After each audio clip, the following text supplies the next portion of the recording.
Здравейте на всички, които гледат този клип. Сигурно са доста малко хора. Няма значение. В този първи клип ще кажа малко неща за мен. И да, това е първата регистрация, която се прави в YouTube и първият клип, който снимам. И ако ви е интересно и съм ви харесала, харесвайте. Ако не харесвайте, коментирайте. И тъй като за този първи клип нямам тема и просто не искам първият клип да е какво нося във раницата, чантата или портмонето си, затова реших просто да ви се представя. И да, на този клип, като коментар, може да ми давате идеи, теми, предизвикателства също.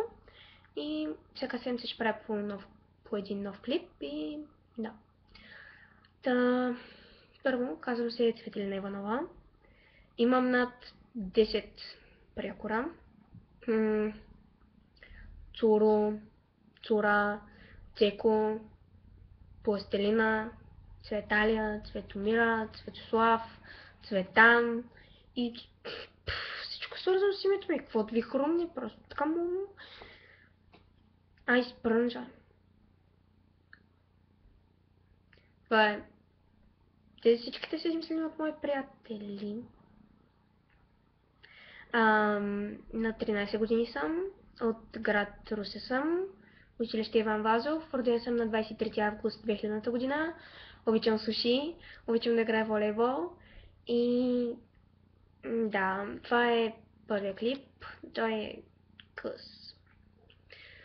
И се надявам да ми давате идеи и